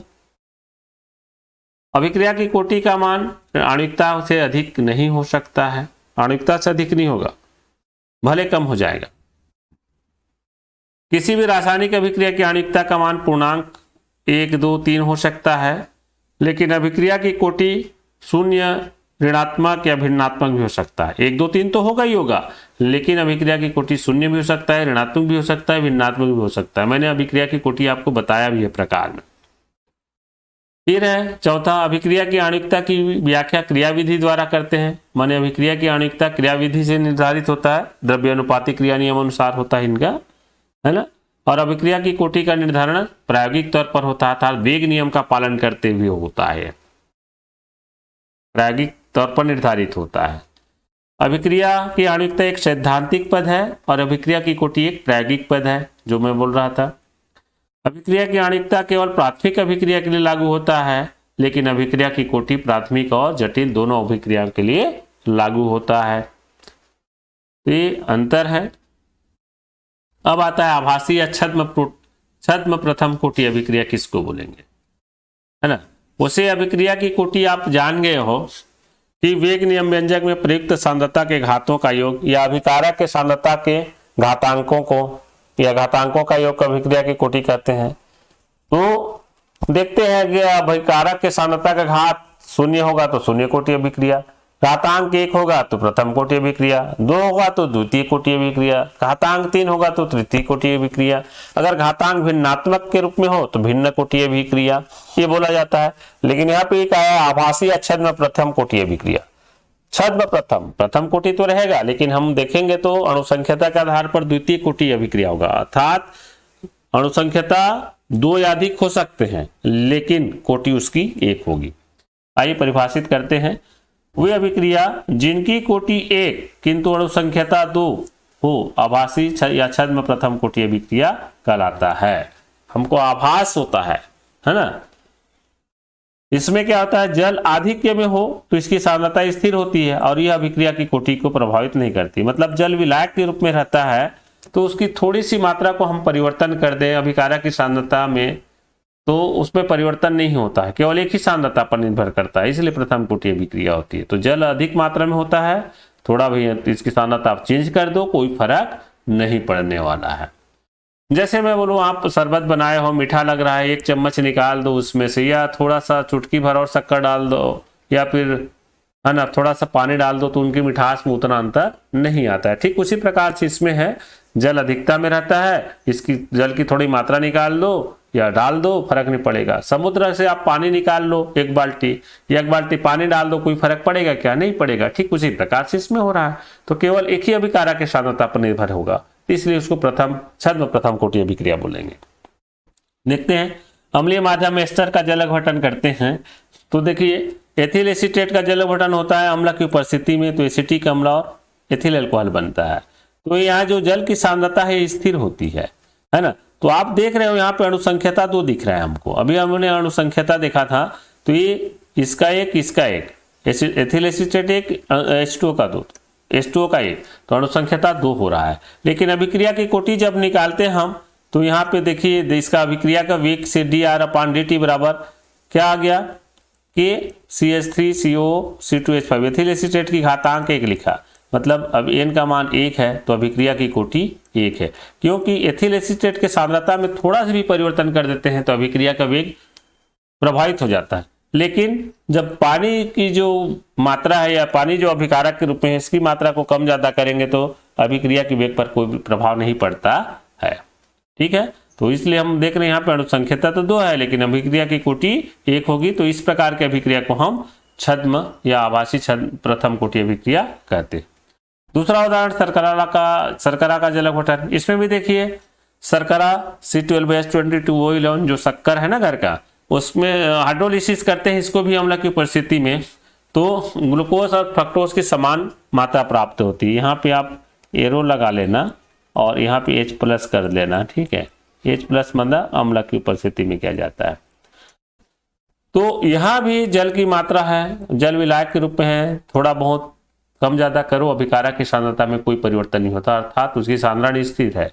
केवल शक्कर की सांद्रता में परिवर्तन करेंगे शर्करा के, तो अभिक्रिया के वेग प्रभावित होता है। इसलिए यहाँ भी अभिक्रिया की कोटि क्या हो जाएगी, 1 हो जाएगी, जिसको हम लिखते हैं R बराबर -dR/dt बराबर के, ये चिन्ह नहीं रहेगा, है ना, C12H22O11 की घात 1, तो अभिक्रिया की कोटि यहाँ भी आ गया 1। तो यह है आभासीय छद्म प्रथम कोटि अभिक्रिया। अब आता है समाकलित वेग समीकरण, इंटीग्रेटेड रेट इक्वेशन किसको बोलेंगे।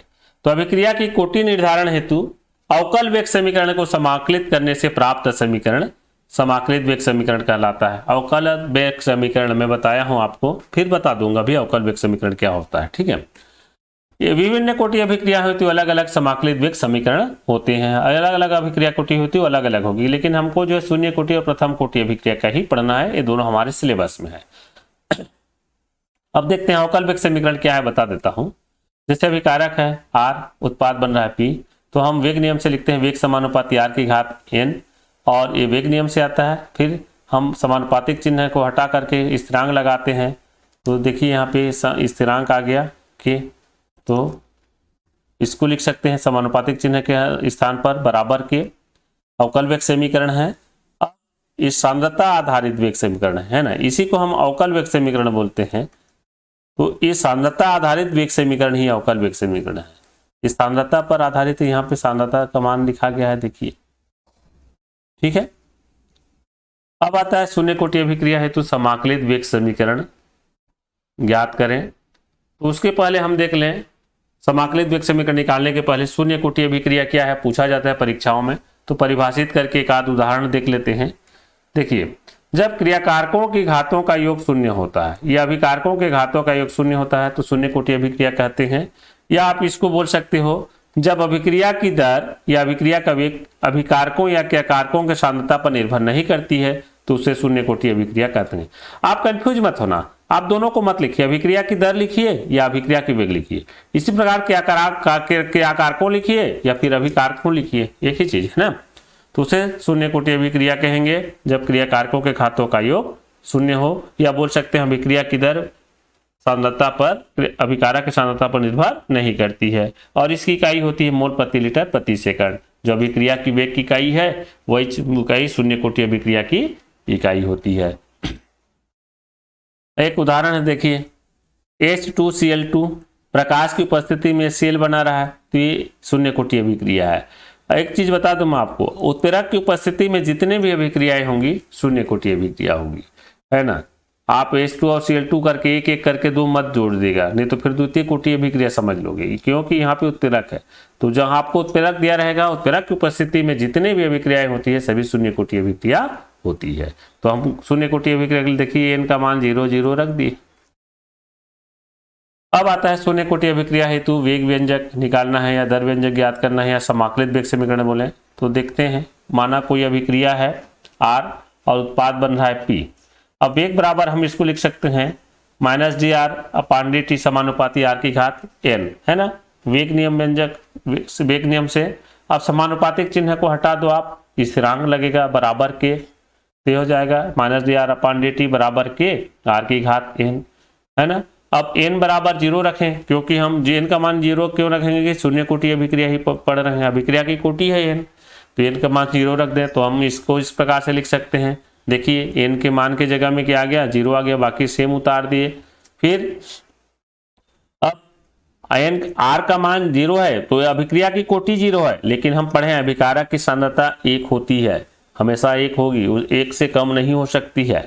तो हम इसको लिख सकते हैं अभिकारक r बराबर 1, तो इसका मान रखेंगे तो ये हो जाएगा -dr/dt बराबर k गुणित 1, r की मान को गुणा 1 कर दिए। तो ये हल करोगे तो आप बराबर के बचेगा ना, तो -dr/dt बराबर k हुआ। दोनों ऋण चिन्ह से गुणा कर दो और ऋण चिन्ह के साथ गुणा करेंगे और dt को जो है हम कहाँ ले जाएंगे, k के साथ ले जाएंगे, तो ये हो जाएगा -dr/ या dr की सांद्रता, यहाँ माइनस नहीं रहेगा, ऋण से गुणा किए तो ये धन हो जाएगा, ऋण चिन्ह दाईं ओर आ जाएगा, है ना। तो dr की सांद्रता या dr अभिकारक की सांद्रता r बराबर -k/dt। अब क्या करेंगे, प्रारंभिक समय में t बराबर 0 लें, समय को 0 लें, तो प्रारंभिक सांद्रता r0 हो जाएगा और अंतिम सांद्रता अंतिम समय में t लेंगे तो जो अभिकारक की सांद्रता है RT हो जाएगा। मैं आपको इसको समझा देता हूं, जैसे R और P है, रिएक्टेंस से प्रोडक्ट बन रहा है ना, यह पढ़ रहे हैं हम लोग।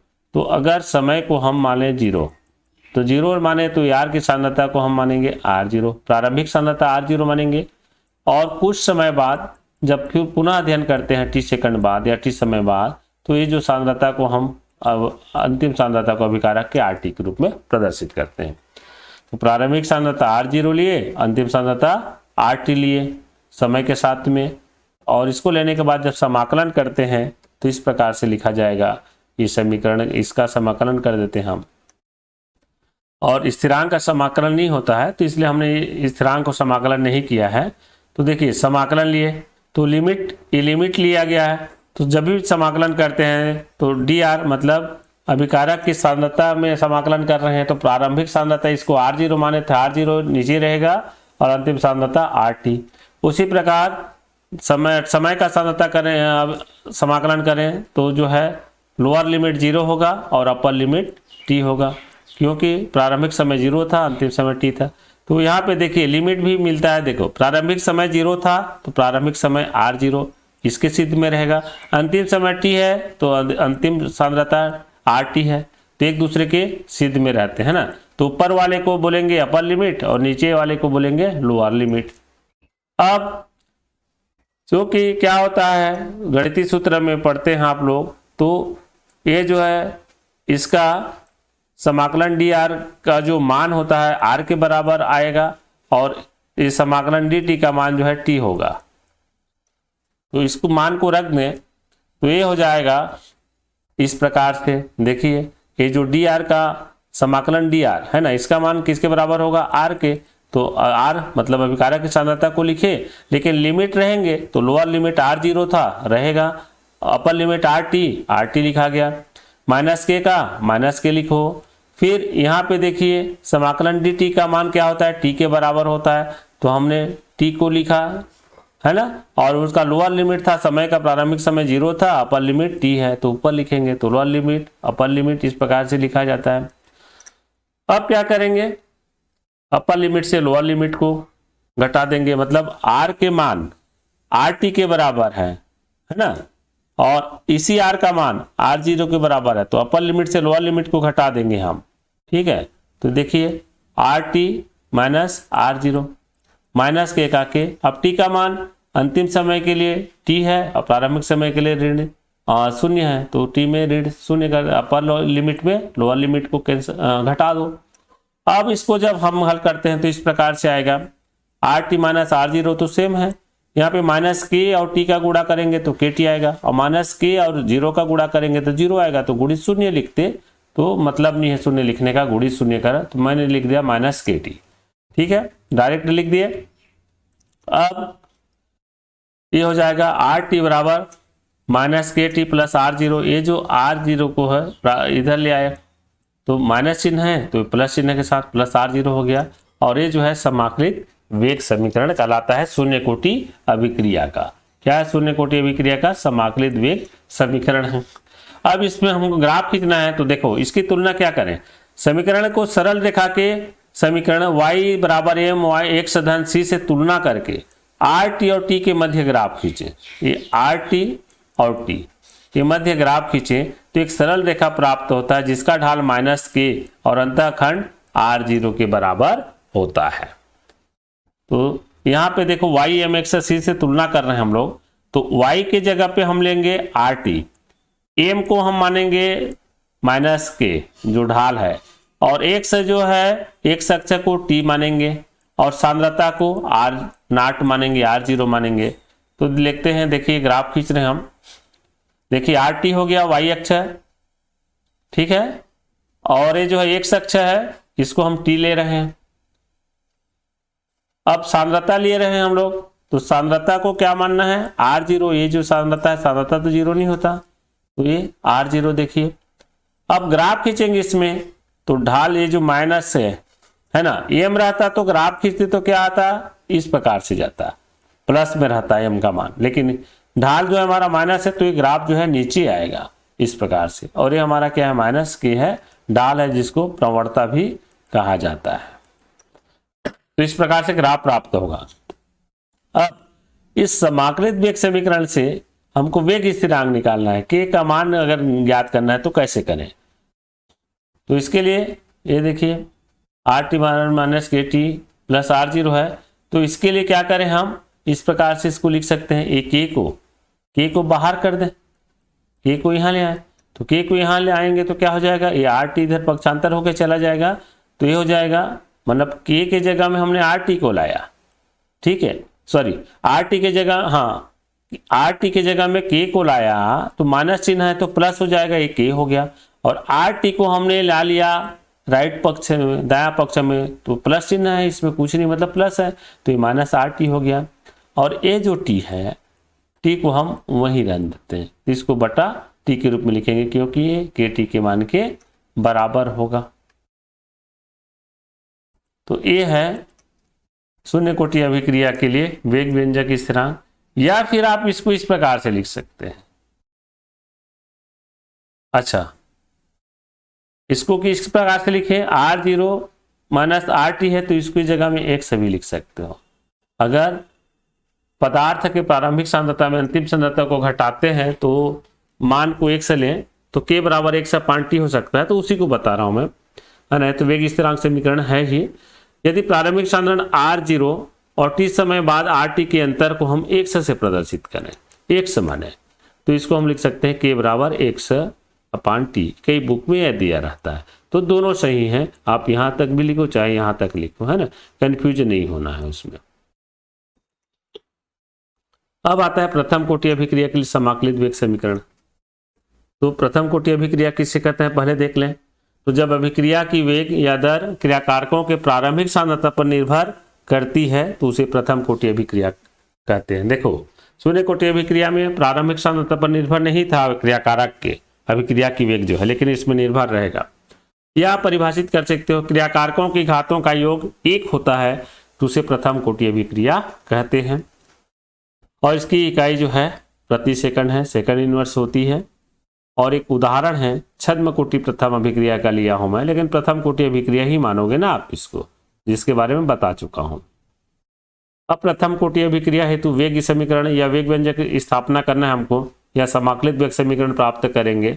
तो देखते हैं क्या होगा। एक अभिक्रिया लेंगे, फिर आर अभिकारक, पी उत्पाद। अब अवकल वेग समीकरण लिख दो, तो इसको लिख सकते हैं वेग बराबर माइनस के आर की घात n, है ना, ये अवकल वेग समीकरण है। अब अभिक्रिया की कोटि n बराबर 1 रख दो, यहाँ जो n का मान है, n के मान को हमको 1 रखना है, तो 1 रख दें तो इस प्रकार से घातांक के रूप में लिख सकते हैं, बाकी सब उतर रहा है मान, है ना। अब माइनस चिन्ह से गुणा कर दो दोनों ओर, और माइनस चिन्ह से गुणा करने के बाद क्या करेंगे, dt को r के जगह में ले आएंगे और r को यहाँ dt के स्थान पर ले आएंगे, तो ये मान इस प्रकार से हो जाएगा dr की सांद्रता बटे r बराबर माइनस के dt। ठीक है, ये हो जाएगा। अब पुनः उसको लिख दिया हमें dr अपान r बराबर माइनस के dt। देखो r की सांद्रता बार बार नहीं बोल रहा हूं मैं, r पढ़ दे रहा हूं ना। अब इसका समाकलन करेंगे, तो समाकलन करने के लिए एक लिमिट लेना पड़ेगा हमको, है ना। तो लिमिट ले लेते हैं, कोई जो अभिकारक है इस, अच्छा लिमिट को यहाँ पे भी नहीं बता पाया मैं, डायरेक्ट बता दिया। पुनः जैसे बताया था उसमें ये r है और ये p है ना, अभिकारक से प्रोडक्ट प्राप्त हो रहा है। तो हम लिमिट ले रहे हैं t बराबर यदि 0 लें, तो 0 लें तो r की जो सांद्रता है r0 हो जाएगा इस r की, और t बराबर t सेकंड t ले लें तो अंतिम सांद्रता RT हो जाएगा, है ना। इस लिमिट को लेते हुए हम इसका समाकलन करते हैं, तो समाकलन करने पर इस प्रकार से हमको प्राप्त होता है। देखिए dr बटे r का लिमिट के साथ लिया तो प्रारंभिक सांद्रता R0 और अंतिम सांद्रता RT, जो कि ये लोअर लिमिट है, ये अपर लिमिट है अंतिम सांद्रता वाला, और dr अपान r बराबर माइनस के का के, इसका समाकलन ही होता है स्थिरांक का। फिर dt का समाकलन करेंगे, समाकलन के प्रारंभिक समय 0 अंतिम समय t, तो lower limit 0 upper limit t dt आ गया। ठीक है, अब ये जो बताया उसी को बता रहा है। प्रारंभ में हमने t बराबर 0 लिया, r बराबर r0 लिया, अंतिम में t बराबर t, तो r के मान जो है rt के बराबर हुआ, है ना। अब चूंकि सूत्र होता है कि ये जो समाकलन dr बटे r बराबर होता है ln r के बराबर, ठीक है, और समाकलन dt का मान t के बराबर होता है। इसको पूर्व में भी हम देखे हैं इस वाले को, समय वाले को। तो अब यहाँ पे हमको क्या करना है, ये जो समाकलन dr अपान r है, इसके जगह में अब रखना पड़ेगा हमको ln r, लेकिन लिमिट रहेगा, मिल जाएगा। देखिए ln r और लिमिट लगा देते हैं, प्रारंभिक लिमिट जो है लोअर लिमिट r0 और अपर लिमिट rt। ठीक है, अब समाकलन dt का मान t होता है, तो आप इसको हल करोगे माइनस के बजाय इसको तो लिखेंगे, और ये जो समाकलन dt का मान लिख रहे हैं हम लोग, ये आ जाएगा t और lower limit 0 upper limit t, lower limit 0 upper limit t, ये लिख दिए। अब इसको अब हम आगे हल करेंगे, तो ये इस प्रकार से होगा।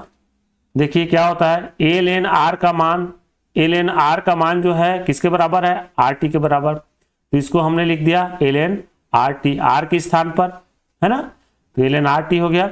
अब इसका लोअर लिमिट है ln r का r0 है, अपर लिमिट में लोअर लिमिट को घटाएंगे हम लोग, तो ये हो जाएगा ln r0 बराबर माइनस के का के, और t, तो इसमें भी अपर लिमिट से लोअर लिमिट को घटा दो, t के लिए अंतिम समय t है, प्रारंभिक समय 0 है, तो t माइनस 0।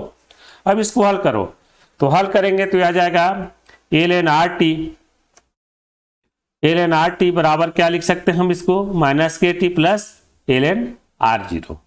ठीक है, यहाँ पे आपके लिए लग रहा है डायरेक्ट हो गया करके, मैं बता देता हूँ क्या हुआ। ये जो है माइनस के टी है, हम इसको हल करेंगे तो क्या आ जाएगा, माइनस के टी आया, तो माइनस के टी आया, ठीक है ना। तो आप इसको जो है क्या समझ लो, माइनस के टी समझ लो। ठीक है, फिर हमने क्या किया, ये जो माइनस ln r0 है, ln r0 को इधर पक्षांतर करके ले आए राइट साइड में, तो ln rt यहीं रह गया बायां पक्ष में, और ये हमारे पास है माइनस के टी। अब इसको लाया माइनस ln r0 को, तो रेड चिन्ह के साथ है तो प्लस हो जाएगा, इसलिए प्लस ln r0, है ना। मैं समय बचत करने के कम करने के लिए लिखा था।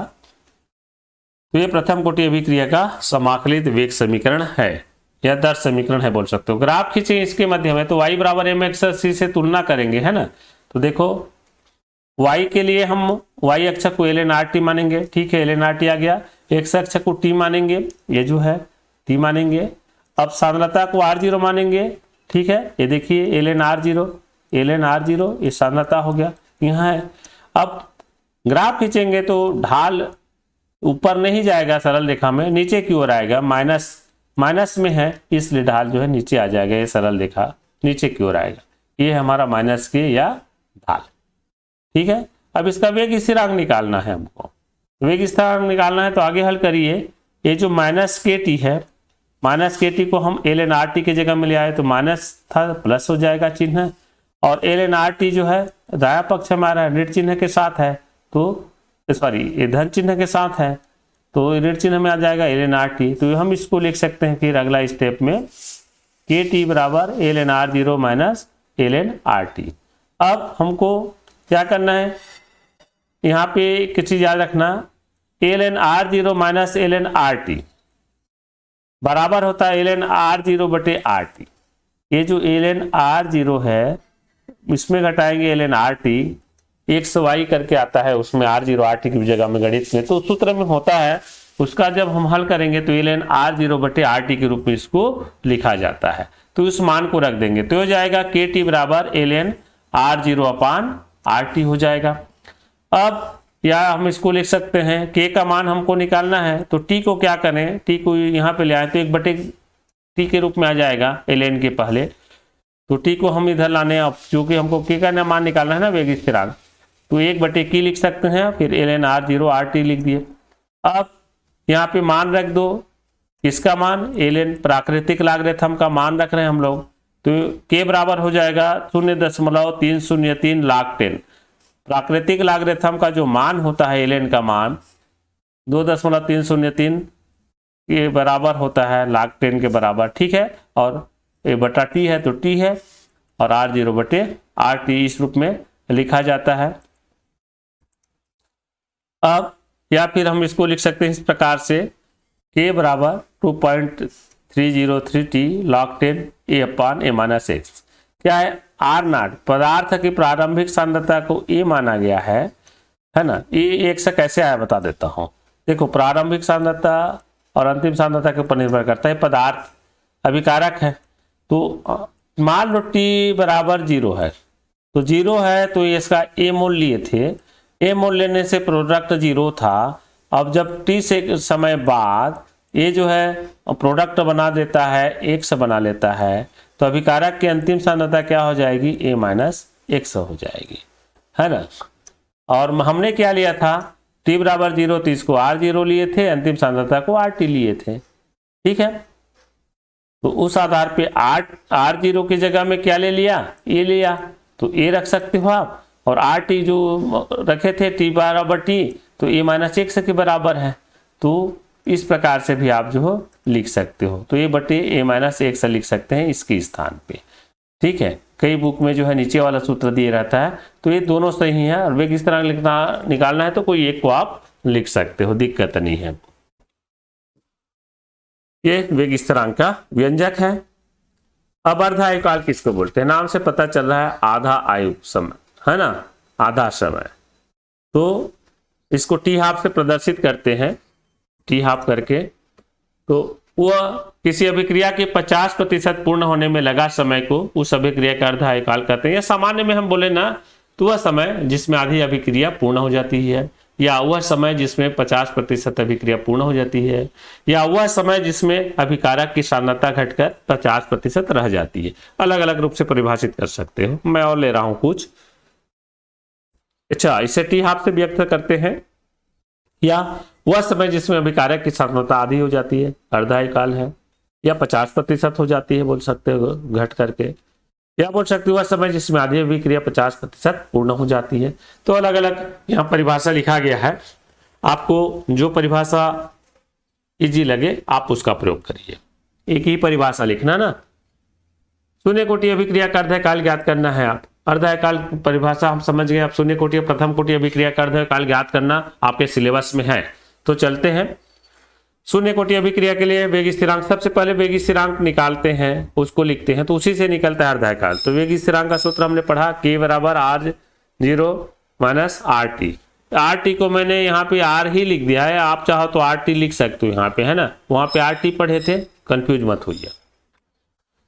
अब टी बराबर इसको लिख सकते हैं, मतलब समय निकाल रहे हैं ना हम लोग, तो पहले समय निकालें उसके बाद अर्ध आयुकाल निकालेंगे। ये एक दूसरे के स्थानांतरण हो जाएंगे, एक दूसरे की जगह में लिख दिए, अगर आप टी बराबर अर्धकाल निकाल रहे हैं तो टी को हम टी हाफ मानेंगे और आर की सांद्रता जो है या जो आर टी अगर आप लिखोगे तो आर टी लिख सकते हो, R0/2 हो जाएगा, R0/2 हो जाएगा। मान को रख दो ये जो समीकरण है इसमें, तो टी को हमने टी हाफ लिखा, देखिए टी को टी हाफ लिखा और आर टी जो लिख सकते हो या आर लिखो, कोई गलत नहीं है, आर भी लिख सकते हो। तो आर टी हमने निकाला तो आर टी लिख दे रहा हूं मैं, तो इसका मान जो है R0/2 होना चाहिए, R0/2 लिखिए। अब इसको हल करोगे आप तो इस प्रकार से आ जाएगा, टी हाफ बराबर ये जो है R0/2 किया जाएगा। ठीक है, हल करते हैं तो क्या होगा, ये R0 में R0 घट जाता है, तो ये इस प्रकार से होता है। तो इस प्रकार से हम देख रहे हैं, या फिर इसको इस प्रकार से लिखा जाता है, ये तो स्थिरांक है ना के, तो टी हाफ समानुपाती R0, तो जिसको बोला जाता है कि शून्य कोटि की अभिक्रिया का अर्धायुकाल क्रियाकारकों के या अभिकारकों के प्रारंभिक सांद्रता के समानुपाती होता है। देखिए शून्य कोटि अभिक्रिया अभिकारक के प्रारंभिक सांद्रता पर निर्भर नहीं करता है, लेकिन इसकी जो अर्धायुकाल है वो प्रारंभिक सांद्रता पर निर्भर करता है। ठीक है, तो इसको परीक्षा में पूछता भी है, घुमा के सिद्ध कीजिए कि शून्य कोटि अभिक्रिया का अर्धायुकाल अभिकारकों के प्रारंभिक सांद्रता के समानुपाती होता है, या अभिकारकों के प्रारंभिक सांद्रता पर निर्भर करता है, ऐसा बोलता है। तो आपको जो है यहां तक बनाना ही पड़ेगा। ठीक है, और ये जो है समीकरण इनको लिखोगे, माने स्टार्टिंग से स्टार्ट करोगे समझाने के लिए। तो ये ला दिया, देखिए टी हाफ समानुपाती R0 है ना, तो अभिक्रिया का शून्य कोटि अभिक्रिया का अर्धायुकाल अभिकारक या क्रियाकारक के प्रारंभिक सांद्रता के समानुपाती है। अब देखें प्रथम कोटि अभिक्रिया के लिए अर्धायुकाल, अच्छा इसका ग्राफ है, शून्य कोटि अभिक्रिया के लिए अर्धायु और प्रारंभिक सांद्रता के मध्य, ये देखिए टी हाफ लिया गया और R0 प्रारंभिक सांद्रता को लिया गया, तो ग्राफ खींचेंगे तो इस प्रकार से बनेगा, क्योंकि प्रारंभिक सांद्रता के समानुपाती होता है, तो सांद्रता बढ़ाते जाएंगे अर्धायुकाल भी बढ़ते जाएगा। इसको ढाल को 1/2k के रूप में प्रदर्शित किया जाता है। अब प्रथम कोटि अभिक्रिया के लिए अर्धायुकाल ज्ञात करना है, तो इसके लिए वही प्रथम कोटि अभिक्रिया का वेग स्थिरांक व्यंजक लिख लो पहले, तो R0/RT आया था, k बराबर 2.303 t log 10 के साथ में, तो ये है प्रथम कोटि अभिक्रिया का वेग स्थिरांक व्यंजक, इसको लिख ले। अब समय निकालना है, तो उसी प्रकार से समय को उधर ले आओ, k को यहाँ ले आओ। ठीक है, ये ले आए। अब क्या करना है, टी को हाफ मानना पड़ेगा और प्रारंभिक सांद्रता को भी आधा करना पड़ेगा, तो हम लिख सकते हैं टी बराबर टी हाफ लेंगे और आर टी जो पदार्थ की अंतिम सांद्रता है, सॉरी वहां प्रारंभिक बोल दिया था, अंतिम सांद्रता आर टी बराबर R0/2 लोगे, क्योंकि आधा अभिक्रिया आधा अभिकारक घट गया है अभिक्रिया के साथ में, तो इन मानों को रखते जाइए। देखिए तो टी हाफ बराबर आ जाएगा, ये टी के जगह में क्या रखे हमने, टी हाफ रखा, और ये जो R0 था अभिकारक की अंतिम सांद्रता, क्योंकि समय के साथ कम हो गया, तो उसको जो आधे समय में बोले रहे 50% में, तो R0/R2 होगा, इस मान को हमने रख दिया। ठीक है, अब जो है ये जो मान रखे हुए हैं आगे हल करेंगे तो इस प्रकार से आएगा, टी हाफ बराबर 2.303/k log 2 क्यों आया, ये जो है R0/2 है, तो ये जो है 2 जो है log के सामने चला जाएगा ऊपर log 2 के रूप में, और ये R जो है कैंसिल हो जाता है ना। तो हल करेंगे तो आपको इस प्रकार से मिल जाएगा, और log 2 का मान रख दो अब, तो log 2 बराबर होता है 0.3013, बाकी मान तो सेम उतारा है ना, केवल log 2 का मान रख रहे हैं। अब गुणा कर दो इसको 2.303 और 0.3010 को, तो ये आता है 0.693 है ना। तो देखिए टी हाफ बराबर 0.693/k, ये हो गया प्रथम कोटि अभिक्रिया के लिए अर्धायुकाल। तो हम इसको लिख सकते हैं, अतः प्रथम कोटि अभिक्रिया का अर्धायुकाल क्रियाकारक के प्रारंभिक सांद्रता पर निर्भर नहीं करता है। देखो अभिकारक की सांद्रता है नहीं, कैंसल हो गया अभिकारक की सांद्रता, है ना। तो प्रथम कोटि अभिक्रिया जब पढ़ते हैं तो वहां पे हम इसका उल्टा पढ़े थे कि प्रथम कोटि अभिक्रिया अभिकारक के प्रारंभिक सांद्रता पर निर्भर करता है, लेकिन जब अर्धायुकाल की बात कर रहे हैं तो अभिकारक के प्रारंभिक सांद्रता पर निर्भर नहीं करता है। तो शून्य कोटि और प्रथम कोटि अभिक्रिया के दोनों परिभाषाओं में अलग अलग विरोधाभास है, इस चीज को आप याद रखेंगे। तो इसको परीक्षा में घुमा के दे सकता है। सिद्ध कीजिए कि प्रथम कोटि की अभिक्रिया का अर्धकाल अभिकारक के प्रारंभिक सांद्रता पर निर्भर नहीं करता है। तो आपको ये अर्धकाल ही ज्ञात करना है, ये समीकरण को इसी प्रकार से ही बनाना है, ठीक है। और अंत में ऐसा लिखना है। अब आता है शून्य कोटि अभिक्रियाओं के अभिलक्षण। तो पहला, अभिक्रिया की वेग स्थिरांक का मात्रक मोल प्रति लीटर प्रति सेकंड होता है। अभिक्रिया की वेग स्थिरांक व्यंजक के बराबर R0 - RT/T होता है। अभिक्रिया की दर क्रियाकारक की सांद्रता पर निर्भर नहीं करता है। अभिक्रिया की दर तो dt के विपरीत आलेख समय के अक्ष के समांतर एक सरल रेखा प्राप्त होती है। और अर्धकाल क्रियाकारकों के प्रारंभिक सांद्रता के समानुपाती होती है। अर्धकाल का सूत्र होता है T बराबर R0 या R0/2K, हमने निकाला हुआ है, ठीक है। अर्थात अभिकारक की सांद्रता पर निर्भर करता है और शून्य कोटि अभिक्रिया के पूर्ण होने में एक निश्चित समय लगता है। प्रथम कोटि अभिक्रिया के अभिलक्षण देखें तो अभिक्रिया का वेग स्थिरांक इकाई सेकंड इनवर्स है, प्रति सेकंड जिसको बोलते हैं। अभिक्रिया वेग स्थिरांक का व्यंजक के बराबर 2.303/K log R0/RT, जिसको हम क्या लिखे थे, A/A-1 से भी लिखते हैं R0 और RT को। अभिक्रिया की दर क्रियाकारक की प्रारंभिक सांद्रता के समानुपाती होती है। अर्धकाल क्रियाकारकों के प्रारंभिक सांद्रता पर निर्भर नहीं करती है। और अर्धकाल का सूत्र होता है T12 बराबर 0.693/K। तो शून्य कोटि प्रथम कोटि अभिक्रिया का अभिलक्षण भी पूछा जाता है, तो मेन जो है वही पॉइंट है जिसका हमने अध्ययन किया हुआ है। और प्रथम कोटि अभिक्रिया कभी भी पूर्णता को प्राप्त नहीं करता। शून्य कोटि अभिक्रिया पूर्णता को प्राप्त करेगा, लेकिन प्रथम कोटि अभिक्रिया कभी पूर्णता को प्राप्त नहीं करता है। अब आता है देहली ऊर्जा। अच्छा, ये देहली ऊर्जा कहने का मतलब क्या है, देखो कोई रासायनिक अभिक्रिया होती है ना तो टक्कर सिद्धांत पर काम करता है, संघर्ष सिद्धांत। मतलब जब दो अभिकारक आपस में उपयुक्त दिशा में टकराएंगे तो उसके टकराहट से उत्पाद बनता है। और ये जो टक्कर अधिकतम 3 हो सकता है ना, तो उसमें ऊर्जा की आवश्यकता पड़ती है टकराने के लिए। तो प्रभावी टक्कर द्वारा अभिक्रिया संपन्न करने के लिए जिस ऊर्जा की आवश्यकता होती है उसे देहली ऊर्जा कहते हैं। तो इसको मैं अलग अलग रूप से परिभाषित किया हूं। वह ऊर्जा जो उन अणुओं के पास होती है जो प्रभावी टक्करों द्वारा अभिक्रिया संपन्न करके उत्पाद बनाते हैं। तो आप इसको कैसे लिख सकते हो, प्रभावी टक्करों द्वारा अभिक्रिया संपन्न करने के लिए अभिकारक अणुओं के पास आवश्यक ऊर्जा देहली ऊर्जा कहलाती है। ऐसा भी बोल सकते हो, या बोल सकते हैं अभिक्रिया संपन्न होने के लिए क्रियाकारक अणुओं के पास जो ऊर्जा होती है, या क्रियाकारक को अभिकारक भी बोलते हैं ना, या इसका मान होता है देहली ऊर्जा बराबर औसत ऊर्जा धन सक्रियण ऊर्जा।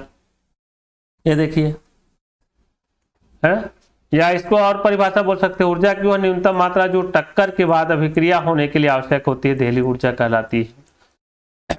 अब यहां देखिए ये अभिकारक है, तो अभिकारक यहां है, तो यहां पे हम ग्राफ खींचते हैं x y में, मतलब अभिक्रिया निर्देशांक और ऊर्जा के बीच में। तो यहाँ पे मान 0 है, तो एक यहां से यहां तक का जो है अभिक्रिया की औसत ऊर्जा है, इतना तो अभिकारक के पास ऊर्जा रहता है, अभिक्रिया के पास ऊर्जा रहता है अभिकारक के पास या क्रियाकारक के पास। और जब नहीं रहता है तो इसको एक अतिरिक्त ऊर्जा की आवश्यकता पड़ती है जिसको बोलते हैं सक्रियण ऊर्जा। इसको बोलते हैं सक्रियण ऊर्जा। इसको भी परिभाषित करके बताऊंगा मैं। औसत ऊर्जा के लिए के अतिरिक्त जो ऊर्जा की आवश्यकता होती है सक्रियण ऊर्जा, है ना। अर्थात जिन अणुओं के पास ये औसत ऊर्जा है और सक्रियण ऊर्जा है तो उसको बोलते हैं देहली ऊर्जा। मतलब यहाँ देखिए मध्यवर्ती बनाता है यहाँ पे, तो ये जो पूरा ऊर्जा है ये देहली ऊर्जा कहलाता है, यहाँ से यहाँ तक का ऊर्जा। तो इसी को बोला जा रहा है कि प्रभावी टक्कर द्वारा अभिक्रिया संपन्न करने के लिए क्रियाकारक अणुओं के पास जो ऊर्जा होती है उसे देहली ऊर्जा कहते हैं। अर्थात औसत ऊर्जा और सक्रियण ऊर्जा का योग देहली ऊर्जा है, ठीक है। अब देखते हैं, ये देखिए देहली ऊर्जा, सक्रियण ऊर्जा, औसत ऊर्जा, ये सबको बताया गया। अब देखते हैं सक्रियण ऊर्जा।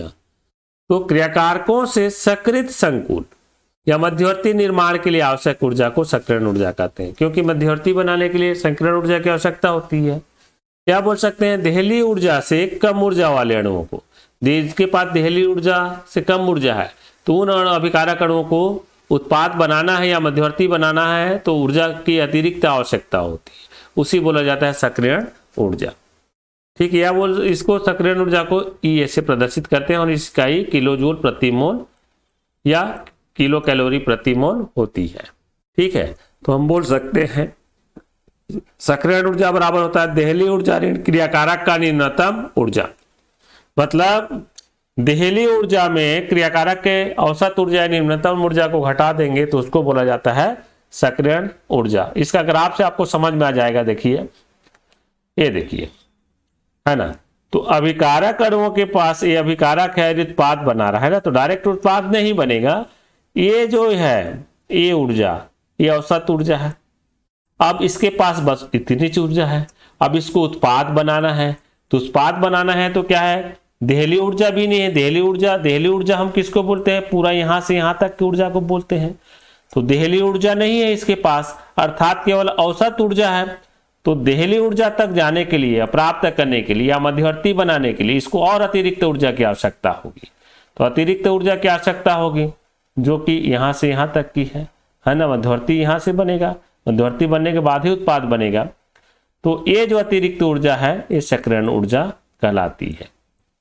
तो हम बोल सकते हैं और सरल भाषा में इसको सकृत संकुल या मध्यवर्ती निर्माण करने के लिए, निर्माण हेतु अभिकारक अणुओं को अतिरिक्त ऊर्जा की आवश्यकता होती है, उसे सक्रियण ऊर्जा कहते हैं। या सकृत संकुल निर्माण करने के लिए आवश्यक ऊर्जा सक्रियण ऊर्जा कहलाती है। तो देहली ऊर्जा जिनके पास नहीं है उनको प्राप्त करना होता है, जिनके पास देहली ऊर्जा है तो सक्रियण ऊर्जा की आवश्यकता नहीं पड़ती है।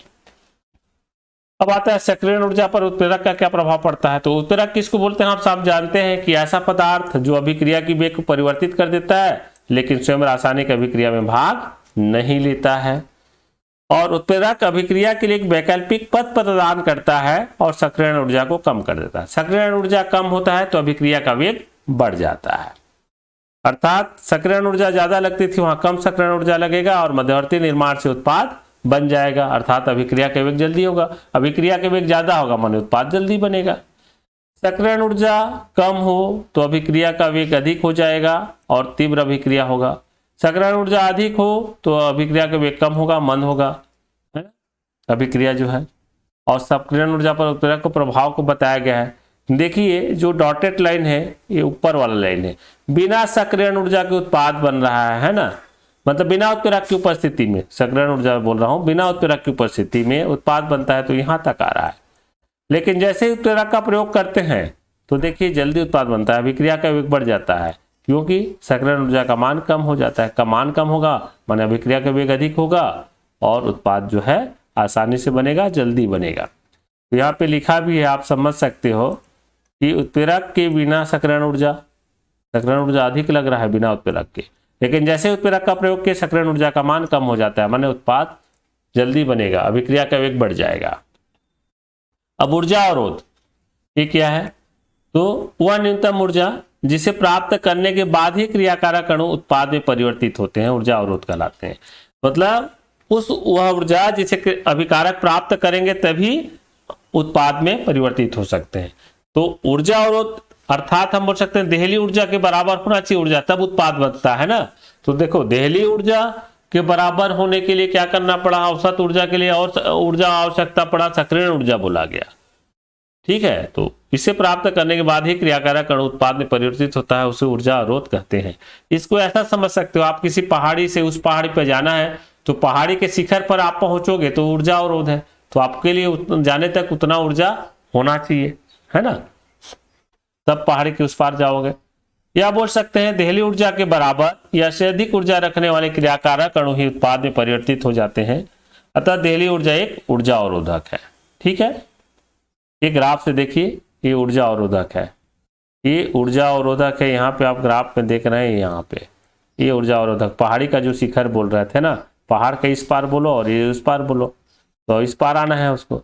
तो अभिकारक अणु है तो इसको जो है देखिए इसके पास तो इतना ऊर्जा है, औसत ऊर्जा है, लेकिन साथ में और ऊर्जा प्राप्त करना पड़ता है इनको, तो औसत ऊर्जा बोलेंगे इसको, है ना। जब देहली ऊर्जा नहीं है तब सक्रियण ऊर्जा, सक्रियण देहली ऊर्जा होगा तो यहाँ से यहाँ तक ऊर्जा रहता है ना, तो इस ऊर्जा को प्राप्त करना पड़ता है। तो देहली ऊर्जा तक आता है तभी जो है मध्यवर्ती बनेगा, और मध्यवर्ती बनेगा तब उत्पाद बनता है। तो इसीलिए बोला गया कि वो न्यूनतम ऊर्जा जिसे प्राप्त करने के बाद क्रियाकारक अणु उत्पाद में परिवर्तित होता है, ऊर्जा अवरोध कहलाता है। मतलब ये बाधा है, देहली ऊर्जा एक बाधा है, देहली ऊर्जा के बराबर होना पड़ेगा ऊर्जा को, तभी जो है अभिकारक जो उत्पाद में परिवर्तित होगा। तो आप परिभाषा इस प्रकार से लिख सकते हो, चित्र को बना सकते हो। धन्यवाद।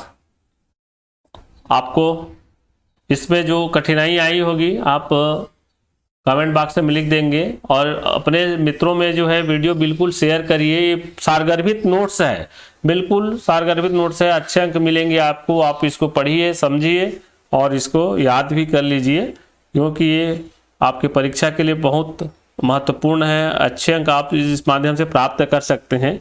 इसका अंकित के लिए जो है, अंकित प्रश्न के लिए मैं एक आध वीडियो अलग से बनाऊंगा, और इसको लाइक शेयर सब्सक्राइब करिए। ठीक है, धन्यवाद।